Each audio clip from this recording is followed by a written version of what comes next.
Hello everyone, welcome to Teachers Mantra. मैं हूं कविता राजपूत और कैसे हैं आप सभी लोग। उम्मीद करती हूँ आप सभी लोग बहुत अच्छे होंगे।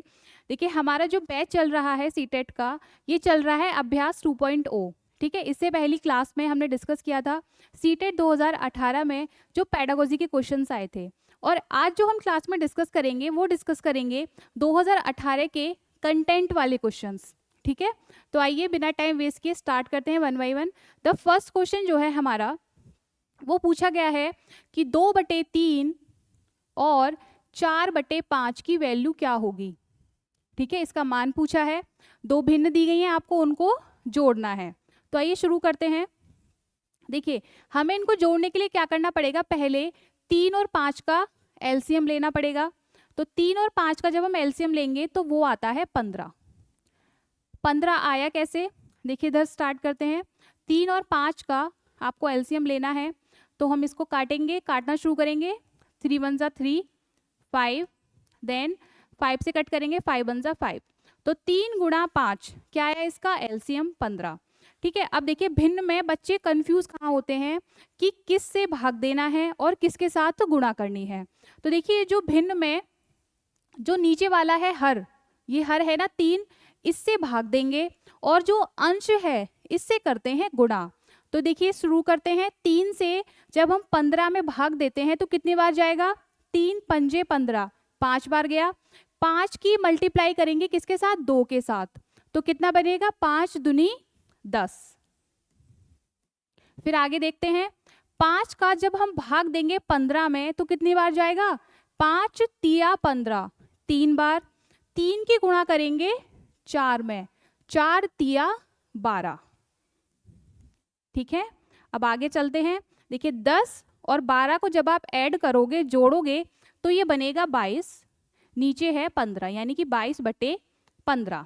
अब देखिए ऑप्शन में कहीं पर 22/15 भी नहीं है, यानी कि अभी हमें इसको थोड़ा और सॉल्व करना पड़ेगा, इसको और सरल बनाना पड़ेगा। अब कैसे बनाते हैं इसको सरल, देखिए हमारे पास आया 22/15, यानी कि हमें 22 में भाग देना पड़ेगा 15 का। ठीक है, जब 15 का भाग देंगे तो देखिए 15 एकम 15, 15 दूनी 30, ज्यादा हो जाएगा, 22 से 30 ज्यादा हो जाएगा, तो 15 एकम 15। ठीक है, 2 में से 5 जाएंगे नहीं, यहां से हम एक कैरी लेंगे, 12 हो जाएगा। 12 में से 5 जाएंगे, बचेगा 7। ठीक है, यहाँ पर 1 रह गया था, 1 में से 1 जाएगा 0। तो ये जो हमारा सॉल्व होकर आया, ये आया 1 सही 7/15, जो कि है ऑप्शन नंबर सी। ठीक है, तो इस क्वेश्चन का जो राइट ऑप्शन बनेगा वो बनेगा ऑप्शन नंबर सी। देखिए नेक्स्ट क्वेश्चन पे चलते हैं। नेक्स्ट क्वेश्चन है, दिए गए आकारों के निम्नलिखित में से कौन सा कथन ठीक नहीं है। हमसे पूछा है नेगेटिव कौन सा है। For the given shapes which one of the following statement is not correct. किसको नहीं छोड़ना है, नहीं को पढ़ना, नहीं भूलना है। तो देखिए फर्स्ट ऑप्शन है, आपके सामने 4 इमेजेस दिए गए हैं, आकृतियां दी गई हैं। सबसे पहला ऑप्शन है कि सभी समांतर चतुर्भुज हैं, यानी कि ऑल आर पैरेललोग्राम्स। तो अगर हम सारे फिगर्स पर नजर डालते हैं तो ये बात सही है कि सभी समांतर चतुर्भुज हैं। सभी समांतर चतुर्भुज यानी पैरेललोग्राम की प्रॉपर्टीज क्या होती हैं, आमने सामने की भुजाएं बराबर होती हैं, इनके जो विकर्ण होते हैं कोण पर प्रतिच्छेद करते हैं एक दूसरे को। तो इसके अकॉर्डिंग हमारा फर्स्ट ऑप्शन सही है। उसने पूछा है कौन सा सही नहीं है, इनमें से एक समांतर चतुर्भुज नहीं है। जब हमने फर्स्ट ऑप्शन सही कर लिया कि सभी समांतर चतुर्भुज हैं, तो ये ऑप्शन वैसे ही कट गया। ठीक है, नेक्स्ट ऑप्शन पढ़ते हैं। इनमें से 2 सम चतुर्भुज हैं, यानी कि 2 of them are rhombus. Rhombus क्या होते हैं, सम चतुर्भुज क्या होते हैं, देखिए जिनकी चारों भुजाएं बराबर होती हैं। देखिए इनमें से पूछा है 2 सम चतुर्भुज हैं। आप इस फिगर पर नजर डालें और इस फिगर पर नजर डालें, क्या इनकी सभी भुजाएं बराबर नहीं है, तो यानी कि इनमें से 2 समचतुर्भुज हैं। नेक्स्ट ऑप्शन है, इनमें से 2 आयत हैं, यानी कि 2 क्या हैं, रेक्टेंगल्स हैं। तो एक रेक्टेंगल तो हमको इजीली दिख रहा है, ठीक है, और एक ये है स्क्वायर। तो स्क्वायर क्या होता है, स्क्वायर भी एक रेक्टेंगल होता है, तो इसके अकॉर्डिंग हमारा ऑप्शन नंबर 4 भी ठीक है। तो जो राइट आंसर होगा वो होगा ऑप्शन नंबर 2, क्योंकि उसने पूछा था नेगेटिव कौन समचतुर्भुज कि इनमें से एक समांतर चतुर्भुज नहीं है, जबकि चारों दे रखे हैं। देखिए नेक्स्ट क्वेश्चन पे चलते हैं। नेक्स्ट क्वेश्चन है, निम्नलिखित में से कौन 11,1111 संख्या का प्रतिनिधित्व करता है? ऐसे क्वेश्चंस सीटेट में हर बार पूछे जाते हैं। देखिए देखने में कितना सरल लग रहा है ना, इसमें से भी बच्चे क्या कर आए पेपर में 11,1111 है ना करके आए, जो कि क्या था, गलत था। देखिए कॉन्सेप्ट पर ध्यान देना है, बहुत सरल प्रश्न है। अगर आपने ये सरल प्रश्न भी गलत कर दिया तो 1 नंबर कट जाएगा, ठीक है।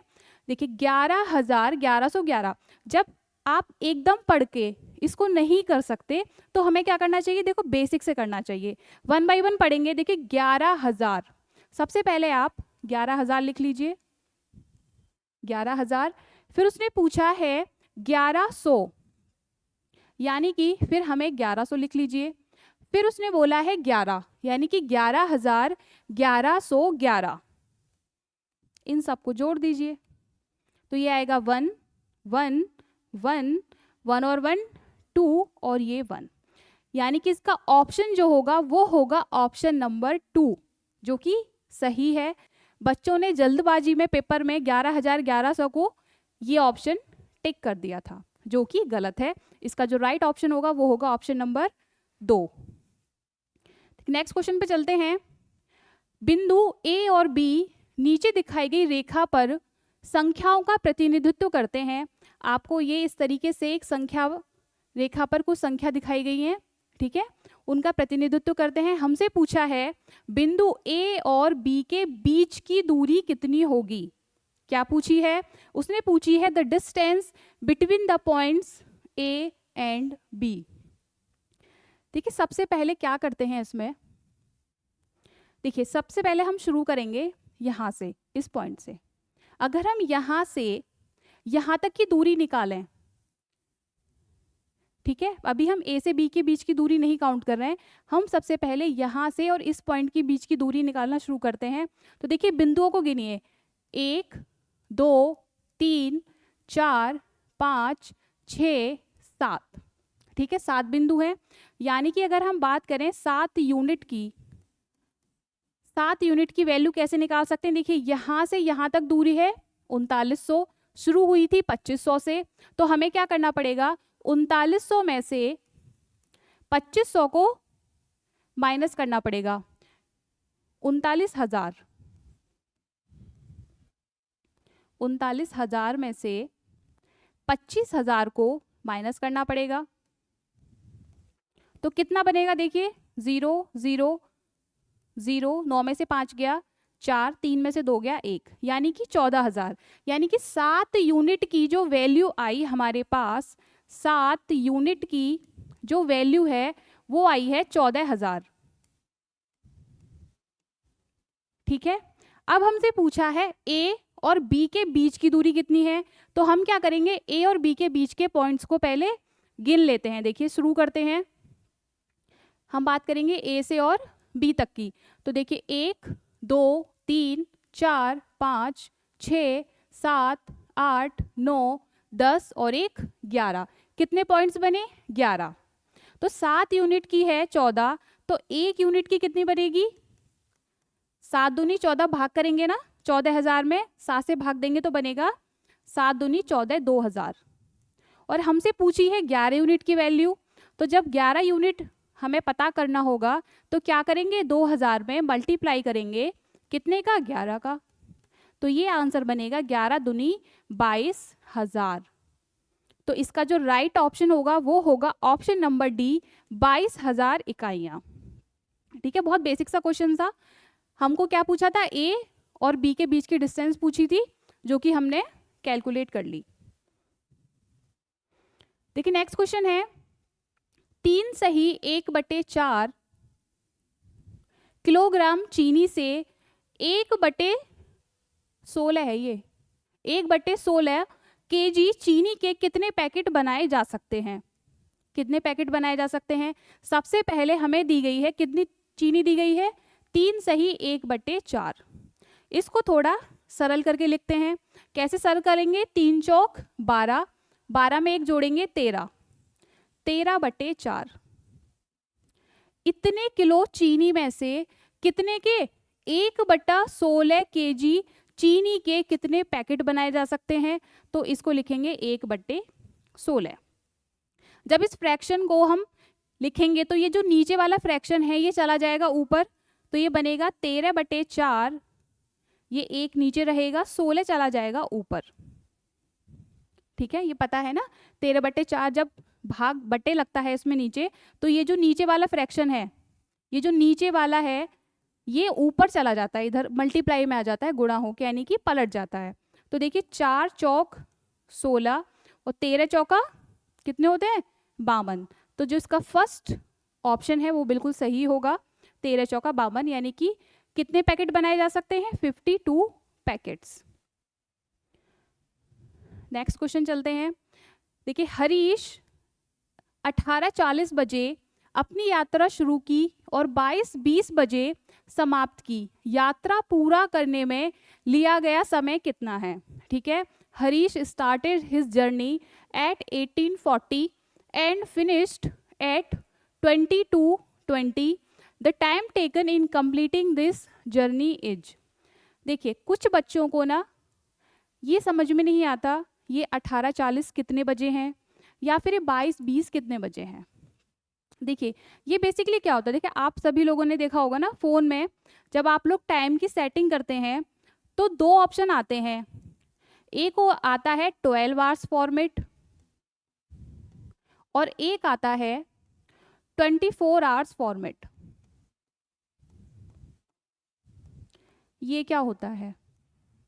देखिए जब भी 12 घंटे तक की बात होती है, 12 बजे तक की, तो सभी लोग आसानी से समय पढ़ लेते हैं, 2 बजे हैं, 3 बजे हैं, 4 बजे हैं या 5 बजे हैं। लेकिन जब भी ये 24 आवर्स फॉर्मेट में पहुंचता है टाइम, यानी कि 12 से आगे जाता है, 13, 14, 15, 16, तो काफ़ी लोग इसमें कंफ्यूज हो जाते हैं कि ये कैसे हुआ, है ना। देखिए उसके बारे में बात करते हैं। देखिए 12 बजे तक तो आप सभी लोग टाइम को इजीली पढ़ लेते हैं, है ना। अब देखिए जो घंटे होते हैं 24 होते हैं ना, तो 24 आवर्स फॉर्मेट के हिसाब से इनको कैसे कैलकुलेट करते हैं? अगर आपके सामने लिखा हो 13, ठीक है, तो इसको करने का तरीका कैसे है, समझने का तरीका कैसे है? देखिए 12 से कितना ज्यादा है 13, ऐड करते जाइए। 12 से कितना ज्यादा है? 12 से 13 तक पहुंचने के लिए एक चाहिए ना, 1 घंटे का डिस्टेंस नहीं बोलेंगे, 1 घंटे का समय चाहिए। ठीक है, 12 से अगर आपको 13 पहुंचना है तो 1 घंटा, यानी कि ये जो 12 से 13 पहुंचे ये बचता है 1। और अगर मैं बात करूं 14 की, है ना, तो 12 में कितने जोड़ें कि 14 बन जाए? 2 जोड़ने पर तो ये हो जाता है 2, यानी कि 14 की वैल्यू कितनी होती है? 2। अगर मैं बोलूं कि 15, तो 12 में कितने जोड़े जाएं कि 15 बन जाए? कितने? 3 ना, 13, 14 और 15, तो 15 का मतलब होता है 3। इसी तरीके से आप 24 तक, कहाँ तक? 24 तक आप जोड़ते जाइए। अगर हो 18, है ना, तो कितने जोड़ेंगे आप 12 में कि 18 बन जाए? 6 जोड़ेंगे, तो मतलब होता है 6। अगर आपसे बोला जाए 20, तो 12 में कितने जोड़ने पर 20 बनेगा? 8, तो 20 का मतलब होता है 8। इसी तरीके से 21, 22, 23 और 24। ये अभी शायद आपको देखने में थोड़ा टफ लगे, लेकिन आप क्या करें ना, आप अपने फ़ोन की जो टाइम की सेटिंग है उसको थोड़ा चेंज करके देखिए। ज़्यादा नहीं, 2 से 4 दिन। जब आप 24 आवर्स फॉर्मेट पे लगाएंगे ना, जब आप टाइम देखते रहेंगे तो आपको ये इजीली याद हो जाएगा कि 17 कितने होते हैं, यानी कि 5 होते हैं। ठीक है, तो देखिए 18:40 है, अभी हमने बात की थी 18:40, तो देखिए 12 से 18 पहुंचने के लिए कितना जोड़ना पड़ेगा? 12 से 18 के लिए 6 जोड़ना पड़ेगा, यानी कि ये जो वैल्यू दे रखी है ये दे रखी है 6:40 की, यानी 6:40। अब इस 40 को समझाने की तो कोई ज़रूरत नहीं है, ये तो मिनट है। अब है 22:20, 20, ठीक है। अब देखिए 12 से 22 कितना पहुंचने के लिए कितना चाहिए, कितना चलना पड़ेगा, 12 से 22 तक 10 चलना पड़ेगा। तो ये जो टाइम दे रखा है ये दे रखा है 10-20।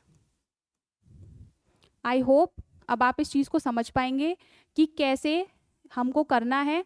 यानी कि 12 से जितना भी ज़्यादा आए आप उसमें ये देखिए कि 12 में कितना ऐड करके वो बना है, आप उस टाइम को निकाल सकते हैं। हमने क्या बताया था, जब भी यात्रा पूरा करने के लिए समय मांगा जाए, समय निकाला जाए, तो जहाँ पर यात्रा खत्म करते हैं उसमें से घटा देते हैं जहाँ से यात्रा, जितने बजे यात्रा शुरू करी थी।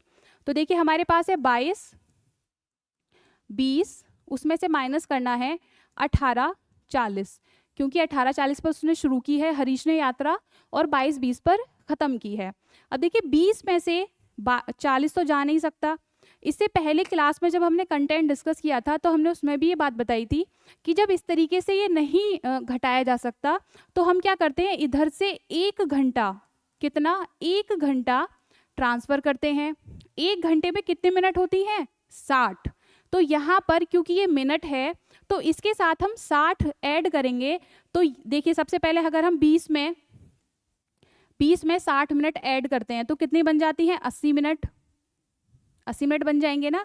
और 22 में से 1 घंटा हमने वहाँ ट्रांसफ़र किया है मिनट के साथ, तो ये बन जाएगा 21, 1 घंटा कम हो गया ना। और ये हमारा दे रखा है 18:40। अब इसको माइनस कर लीजिए, 8 में से 4 गए 4, और ये है 21 में से 18 घटाना है, यहाँ से आप कैरी लेंगे 11, 11 में से 8 जाएगा 3, यहाँ पर रह जाएगा 1, 1 में से 1 गया 0। तो 3 घंटे 40 मिनट जो इसका ऑप्शन होगा, ऑप्शन नंबर 1, वो होगा इसका राइट ऑप्शन। ठीक है, जब भी आप 1 घंटा ट्रांसफ़र करें तो यहाँ पर मिनट में ट्रांसफ़र कर रहे हैं तो 60 मिनट ट्रांसफ़र करने हैं आपको। देखिए नेक्स्ट क्वेश्चन है, 200 ml और 300 ml माप वाले बर्तनों का उपयोग कर 2000 ml आयतन की एक बाल्टी भरनी है। 200 ml और 300 ml के बर्तनों द्वारा क्रमशः बाल्टी भरने के लिए बर्तनों के निम्नलिखित संयोजनों में कौन सा सही नहीं है। हमसे पूछा है कौन सा सही नहीं है। देखिए बेसिकली क्या है, हमारे पास 2 बर्तन हैं, एक बर्तन है 200 ml का और एक बर्तन है 300 ml का। इन दोनों बर्तनों से, है ना, 200 ml का बर्तन, एक 300 ml का बर्तन, इन दोनों बर्तनों से मिलाकर हमें एक बर्तन भरना है, जो भरना है कितना, 2000 ml का। ठीक है, बेसिकली कॉन्सेप्ट है। अब उसने पूछा है कि कौन सा संयोजन नहीं है। देखिए अगर फर्स्ट वन की बात करें 1 और 6, इसका मतलब ये है कि हमारे पास 200 ml का एक बर्तन है, ठीक है, और 300 ml के 6 बर्तन हैं। अगर 200 ml का एक बर्तन है तो उसमें कितना पानी आएगा, 200 ml आएगा। 200 में 1 की गुणा करेंगे 200 ml बनेगा ना।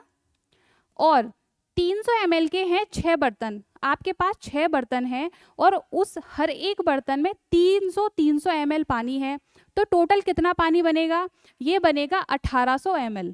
6 तिया 1800 ml, तो टोटल कितना हो गया, 1800 और 200, 2000 ml। तो हमें 2000 ml ही भरना था। हमसे पूछा है कौन सा सही नहीं है, तो यानी कि ऑप्शन 1 जो है ये तो हमारा वेरी करता है, ये ठीक है। अब चलते हैं नेक्स्ट ऑप्शन पे। देखिए नेक्स्ट ऑप्शन दे रखा है 4 और 4 का, यानी कि 200 ml के अगर हमारे पास 4 बर्तन हैं और 300 ml के भी हमारे पास 4 बर्तन हैं। जब 200 ml के 4 बर्तन होंगे तो कितना पानी आएगा, 800 ml, 4 दूनी 800 ml। और जब 300 ml के 4 बर्तन होंगे तो बनेगा पानी 1200 ml। क्या अब भी पानी 2000 ml ही बन रहा है, तो 12 और 8 20, यानी कि 1200 और 800 2000 ml, यानी कि हमारा ये ऑप्शन भी सही है। ठीक है, अब चलते हैं थर्ड पर। अब रेशो दे रखा है, अब दे रखा है संयोजन 7 और 2 का, यानी कि 200 ml के हमारे पास हैं 7 बर्तन और 300 ml के हैं हमारे पास 2 बर्तन। अब देखिए 7 दूनी 1400, 7 दूनी 14, क्योंकि 200 में गुणा करनी है इसीलिए 1400, 300 दूनी 600, ये आया 600 ml, है ना। तो 1400 ml और 600 ml कितना बन गया, ये भी 2000 ml बन गया। तो यानी कि अभी तक हमारे तीनों ऑप्शन सही हैं, यानी कि ये तीनों संयोजन जो हैं ये वेरी करते हैं कि 200 और 300 ml के इन अनुपात में पानी मिलाने पर कितना पानी बनेगा, 2000 ml। अब देखते हैं इसका लास्ट ऑप्शन। वैसे अगर तीनों सही हैं तो लास्ट ऑप्शन इसका गलत होगा, लेकिन फिर भी हम इसको सॉल्व करेंगे। संयोजन दे रखा है 6 और 3 का, इसका मतलब ये है कि 200 ml के हमारे पास 6 बर्तन हैं और 300 ml के 3 बर्तन हैं। अब देखिए जब 200 ml के 6 बर्तन होंगे तो कितना पानी बनेगा, 6 200, 6 दूनी 12, यानी कि 1200 ml। 200 में गुणा करेंगे 600 की 1200, और 300 ml के 3 बर्तन हैं तो ये बनेगा 900 ml।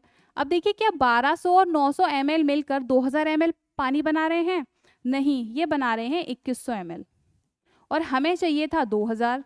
तो जो गलत आंसर होगा, जो नेगेटिव होगा, जो नहीं पूछा था, वो होगा ऑप्शन नंबर डी, यानी कि जो फोर्थ ऑप्शन है ये होगा आपका option.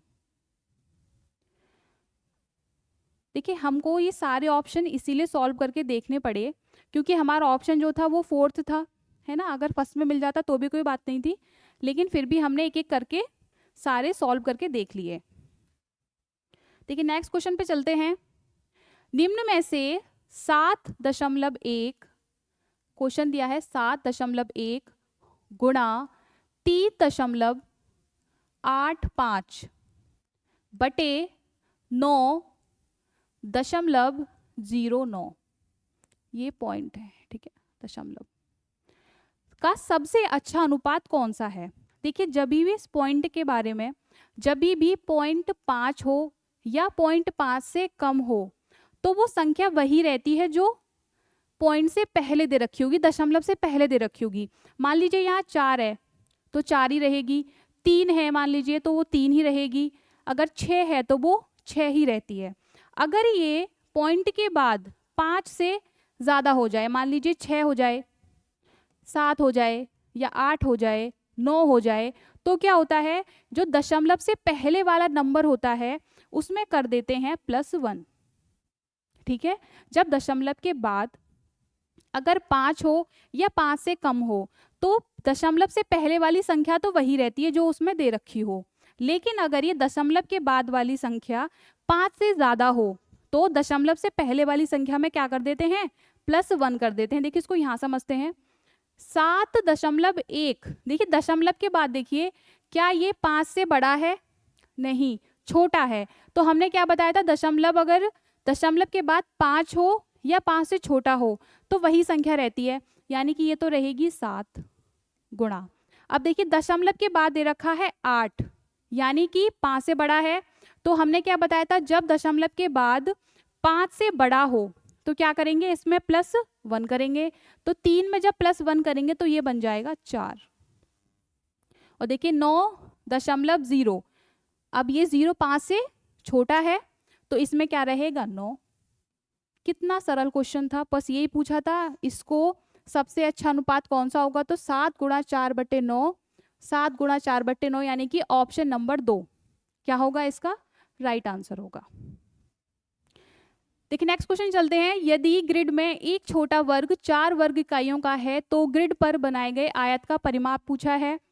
If one small square in the grid is of area 4 square units, what is perimeter of rectangle drawn on the grid. देखिए आपको अगर ये विजिबल हो रहा है तो अच्छी बात है, नहीं है तो देखिए मैं इसको थोड़ा सा अलग कलर से यहाँ पर इसको ड्रॉ करती हूँ ताकि अलग से विजिबल हो, ठीक है। इस ग्रिड में जो ये रेक्टेंगल बना है इसका परिमाप पूछा है और हमें क्या दिया गया है, छोटा वर्ग 4 वर्ग इकाइयों का है, यानी कि ए स्क्वायर की जो वैल्यू दे रखी है वो दे रखी है 4, तो ए जो बनेगा वो कितना बनेगा, 2, ठीक है, ए की वैल्यू यानी वर्ग के एक भुजा की वैल्यू कितनी निकलेगी 2, यानी कि ये भी 2 है, ये भी 2 है, ये 2, इसकी एक भुजा भी 2, और ये देखिए यहाँ पर ये वाला स्क्वायर है ना, इसकी भुजा भी 2 और इसकी भुजा भी 2। ठीक है, देखिए आयत दिख रहा है ना आपको, ये छोटे छोटे वर्गों से मिलकर बना है, देखो इस वाले वर्ग से ये वाला वर्ग है ना, इन सब से मिलकर क्या बना है, बड़ा आयत। तो इन सब की भुजा कितनी होगी 2 2 2। ठीक है, हमें अभी निकाला, दे रखा है हमें छोटा वर्ग 4 वर्ग इकाइयों का है, यानी ए स्क्वायर की वैल्यू 4 है तो ये निकलेगा 2। अब हमसे पूछा है आयत का परिमाप, तो जब आयत के परिमाप की बात होगी, आयत का परिमाप, आयत का परिमाप कितना होता है, लंबाई प्लस चौड़ाई का 2 गुना, यानी 2 लंबाई प्लस चौड़ाई। अब हमें लंबाई पता होनी चाहिए और चौड़ाई पता होनी चाहिए। जब हमें पता है कि इस वर्ग की एक भुजा 2 है ना, तो देखिए लंबाई के बारे में बात करते हैं, तो कितने वर्गों से मिलकर बनी है 4, तो 2 4 और 2 6 और 2 8, यानी कि जो लंबाई बनी वो बनी है 8।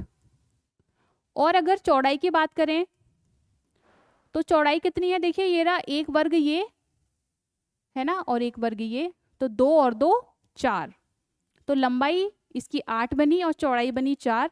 तो इसको फॉर्मूले में जब रखेंगे तो ये बनेगा 2 ब्रैकेट में 8 प्लस 4, 8 और 4 12, 12 में जब 2 का मल्टीप्लाई करोगे या डबल करोगे तो बन जाएगा 24। तो इसका जो आंसर होगा वो होगा 24, यानी कि ऑप्शन नंबर सी 24 इकाइयां, यानी कि 24 यूनिट्स। नेक्स्ट क्वेश्चन चलते हैं। एक बच्चे ने 5 विषयों में 75 अंक प्राप्त किए। बच्चे द्वारा प्राप्त अंकों की माध्यिका पूछी है आपसे। क्या पूछा है, a child scored 75 marks in each of 5 subjects, what is median. एक बच्चा है, उसने 5 विषयों में 75 अंक प्राप्त किए। 75 यानी कि 75 मार्क्स उसने प्राप्त किए हैं, कितने में, 5 सब्जेक्ट में। अब उससे पूछा है माध्यिका। देखिए सबसे पहले माध्यिका का हम अगर सूत्र की बात करें, अगर n बराबर विषम हो, यानी जो पद हैं वो विषम है, यानी कि n बराबर विषम है ना, तो फॉर्मूला होता है n प्लस 1/2वां पद। अब देखिए काउंट करते हैं, 5 सब्जेक्ट की बात है, वैसे भी विषम है, 1 2 3 4 5, यानी कि n बराबर कितना दे रखा है, विषम। तो हमें अगर माध्यिका निकालनी है तो हम क्या करेंगे, n प्लस 1/2वां पद रखेंगे। n कितना है 5, तो 5 प्लस 1/2, 5 प्लस 1/2, तो 5 और 1 6/2, जो कि आएगा 3। तो तीसरा पद कौन सा है, तीसरा पद भी देखिए 75 ही है ना, 75। हम इसको वैसे भी कर सकते थे, क्योंकि इसमें सभी विषयों में उसने बराबर बराबर अंक प्राप्त किए हैं, हर जगह वैल्यू 75 है, तो वो 75 ही होगी। नहीं तो हम इसको फॉर्मूले से भी निकाल सकते हैं, फॉर्मूला पता होना चाहिए आपको। n बराबर विषम होगा तो n प्लस 1वां पद इसका फॉर्मूला होता है, जो कि हमने निकाला तीसरा। तो तीसरा क्या है इसका, 75। देखिए नेक्स्ट क्वेश्चन चलते हैं। यदि निम्नलिखित पाई चार्ट से लाल भाग 40 है तो आपसे सफेद भाग क्या होगा। ठीक है, रेड पार्ट जो है वो दे रखा है 40, आपसे पूछा है व्हाइट पार्ट। देखिए यहाँ पर ही क्या दे रखा है, पाई चार्ट है ना, इसमें देखिए लाल भाग कितना है 1/2, यानी कि 1/2 की जो वैल्यू दे रखी है वो दे रखी है कितनी, 40। 1/2 भाग की वैल्यू जो दे रखी है वो 40 दे रखी है। अगर मैं यहाँ से एक भाग की वैल्यू निकालना चाहूँ तो इधर को 2 को मैं इधर 40 के साथ गुणा करके लिख सकती हूँ, तो एक भाग की वैल्यू जो बनेगी वो बनेगी 80। और हमसे पूछा है सफेद भाग यानी 1/8, यानी कि 80 का 1/8 भाग कितना होगा, 8 धाम 80 यानी कि 10। कितना आसान प्रश्न था। इसका ऑप्शन होगा ऑप्शन नंबर 2 यानी कि 10। देखिए नेक्स्ट क्वेश्चन चलते हैं। निम्नलिखित में से किसकी लागत अधिक है? किसकी लागत अधिक है हमसे पूछा है। फर्स्ट है ₹250 प्रत्येक ₹250 प्रत्येक पैकेट वाले 200 पैकेट हैं, और ₹250 प्रत्येक वस्तु के 20 दर्जन। ठीक है, 200 पैकेट्स हैं, कितने के? 250 ईच। प्रत्येक पैकेट की वैल्यू है 250, और यहाँ पर 20 डजन्स हैं ऑफ 250 ईच आइटम। मतलब ये है कि आपने 200 पैकेट लिए हैं, ठीक है, और उनकी वैल्यू कितनी है? 250 रुपये, 250 ईच। और यहाँ पर कितने? 20 दर्जन। देखिए एक दर्जन की वैल्यू, एक दर्जन में कितना होता है? 12। तो 20 दर्जन में कितना होगा? 20 गुणा 12 करोगे तो आएगा 240। ठीक है, यहाँ पर 240 की जो वैल्यू है वो है 250 रुपये ईच। देखिए इसको सॉल्व भी करने की जरूरत नहीं है, सॉल्व इसको हम अभी कर लेंगे। देखिए यहाँ पर दे रखा है कि 200 पैकेट हैं, जिसमें से 250 रुपये की वैल्यू प्रत्येक की है, प्रत्येक पैकेट का मूल्य 250 है। यहाँ पर 240 है ना, 240 पैकेट हैं, उनमें प्रत्येक की 250 है। तो थोड़ा सा ये एक क्वेश्चन कह सकते हैं, एक रीजनिंग का क्वेश्चन है, रीजनिंग का क्वेश्चन माना जा सकता है। तो देखिए किसकी लागत ज़्यादा होगी? ऑब्वियसली बात है सेकंड वाली की ज़्यादा होगी, पर हम इसको सॉल्व करके भी देख सकते हैं। देखो कैसे सॉल्व करके देखेंगे, गुणा करके। देखिए 250 रुपये प्रत्येक, कितने पैकेट हैं? 200। तो 250 की आप गुणा कर लीजिए 200 के साथ, 200। ठीक है, 25 दूनी 50, 3 0 1 2 3, यानी कि ये बनी लागत 50,000 रुपये। यहाँ पर था 25 और ये हमने निकाले थे 240। यहाँ पर अगर हम सेकंड की बात करें तो 250 और 20 दर्जन में कितने निकाले थे हमने? 240 पैकेट। ठीक है, अब इसका मल्टीप्लाई कर लीजिए 60। देखो अच्छा आप कैसे, ये कैसे आया? आप चाहें, देखिए अगर आपको एकदम से कैलकुलेशन करनी नहीं आती तो आप कैसे कर सकते हैं? आराम से कर सकते हैं। 25 में 24 की गुणा कर लीजिए, क्योंकि 2 0 हैं, ये तो बाद में भी ऐड हो जाएंगे। तो देखिए 4 पंजे 20, कैरी गया 2, 4 दूनी 8 और 2 10, 2 पंजे 10 की 0, कैरी गया 1, 2 दूनी 4 और 1 5, यानी कि 0 0 5 और 1 6। अभी ये वाला 0 और ये वाला 0 आप इसमें ऐड कर दीजिए, ये बन गया 60,000। तो हमने पहले बताया था किसकी लागत ज़्यादा है? सेकंड वाले की। तो देखिए यहाँ पर 50,000 रुपये की लागत आ रही है और यहाँ पर आ रही है 60,000 रुपये की। तो इसका जो ऑप्शन होगा राइट, किसकी लागत अधिक है, तो वो होगी सेकंड, दूसरे वाले की लागत अधिक है। देखिए इस तरीके से अगर आप गुणा करते हैं तो कोई फर्क नहीं पड़ रहा है ना। देखिए सीटेट का जो पेपर आता है ना, उसमें आपको टाइम काफ़ी मिलता है, क्योंकि क्या सॉल्व करना है आपको? सिर्फ मैथ में भी 15 क्वेश्चन सॉल्व करने होते हैं, कैलकुलेशन वाले 15, बाकी तो सारे आपके पेडागोजी के क्वेश्चंस होते हैं ना। तो आप आराम से, देखिए गलत नहीं करना है। अगर आपने शॉर्ट कैलकुलेशन के चक्कर में गलत कर दिया तो वहाँ 1 नंबर कट हो जाएगा। और ये ऑफलाइन पेपर होता है, इसीलिए आराम से, अगर आपको नहीं समझ में आता तो आप इस बेसिक कैलकुलेशन से क्वेश्चन को सॉल्व कर सकते हैं, इसमें कोई बुराई नहीं है। देखिए नेक्स्ट क्वेश्चन है 1 -1 +1 -1 +1 -1 का सम संख्यक पदों तक योग क्या होगा? ये एक सीरीज दी है आपको, इस तरीके से पूछा है the even numbers of terms. देखिए ऐसे जब मैंने इससे पहले वाली क्लास बताई थी उसमें भी बताया था कि जब भी प्लस माइनस की सीरीज हो तो हम क्या करते हैं, अगर बात हो सम की, पद कितने हो सम, तो आंसर क्या आता है? 0, यानी कि 0। और अगर पद हो विषम तो आंसर आता है वही संख्या जो उसमें दे रखी हो। यहाँ पर 1 + -1 का है तो 1 हो सकता है, 5 हो सकती है, 7 हो सकती है, मतलब जो संख्या हो वो वही आती है। अब देखिए इसमें हम देखते हैं अगर, तो देखिए 1 - 1 कितना आएगा? 0। पहले सम की बात कर ले, सम पद हैं 1 2 3 4 5 6, 6 कैसी संख्या है? सम, यानी कि ये पद सम है। अगर हम आगे चलें तो 1 माइनस 1 कितना होगा? 0। 1 माइनस 1 कितना होगा? 0। इसी तरीके से 6 बार जब हम करेंगे तो 0 ही रहेगा, है ना। तो जब भी सम की बात होगी तो हमेशा आता है 0, यानी कि 0। तो इसका जो आंसर होगा वो होगा ऑप्शन नंबर 1। अगर यहाँ पर ये विषम होता पद, मान लीजिए 6 की जगह 7 होते, 1 minus 1 plus 1 minus 1 plus 1 minus 1 और प्लस 1, 1 2 3 4 5 6 7, ठीक है। तो देखिए ये वाले कैंसिल आउट हो जाएंगे, 1 माइनस 1 0 हो जाएगा, 1 माइनस 1 0 हो जाएगा, 1 माइनस 1 0 हो जाएगा, ये जो प्लस 1 है ये रह जाएगा। तो विषम जब भी बात होगी तो यहाँ पर 1 है तो 1 आंसर होगा, अगर यहाँ 2 होता तो 2 आंसर होता, 5 होता तो 5 आंसर होता। बेसिकली वही संख्या होती है जो सीरीज में दे रखी हो। तो बात होगी सम की तो ये आएगा 0, इसका ऑप्शन नंबर होगा 1, इसका ऑप्शन सही होगा। देखिए नेक्स्ट क्वेश्चन है, बहुत सरल क्वेश्चन था और बच्चों ने इसको देख के ही ऑप्शन को सॉल्व भी नहीं किया, मतलब छोड़ दिया। निम्नलिखित ठोस आकार का निरीक्षण करना है, निम्न में से कौन सा दिए गए ठोस की ऊपरी सतह का दृश्य है। यानी कि ये आपके सामने एक ठोस दिया गया है और आपसे पूछा गया है कि जब आप इसको ऊपर से देखोगे तो ये कैसा दिखाई देगा, ठीक है। Observe the following solid shape, which one of the following is the top view of the given solid.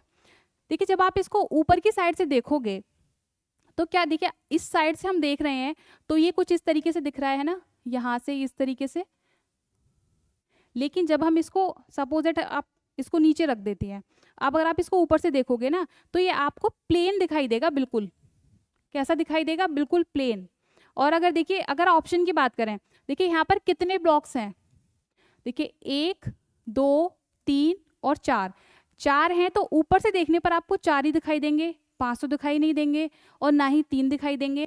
अगर हम इसको ऑप्शन की बात करें, देखिए सेकंड 3 जबकि 4 दे रखे हैं ऊपर, तो ये ऑप्शन तो कट हो गया वैसे ही। देखिए 2 गलत है क्योंकि 4 दिखने चाहिए ना, 2 दिख रहे हैं। अब देखिए ये वाला जो है ये तो साइड से ऐसे ही दिख रहा है ना, आप सामने से देखिए आपको ऐसे दिख रहा है ये, इसका मतलब ये भी साइड का ही है। उसने पूछा है ऊपर से, तो ये जो ऑप्शन 1 होगा ये होगा इसका राइट आंसर। तो आज की क्लास में इतने ही क्वेश्चंस, आगे की क्लास में हम और क्वेश्चंस लेकर आएंगे और क्वेश्चंस को डिस्कस करेंगे। और आप लोगों का त्यौहार आने वाला है, अब तो 1-2 दिन ही रह गए हैं, तो तैयारी करते रहिए, पढ़ते रहिए, त्यौहार भी मनाइए और अपनी पढ़ाई भी करते रहिए। खुश रहिए और खुश रखिए लोगों को। तो आज के लिए बस इतना ही। टीचर्स मंत्र ऑफिशियल चैनल को लाइक करिए, कमेंट्स करिए और सब्सक्राइब करना बिल्कुल भी मत भूलिए। तो थैंक यू।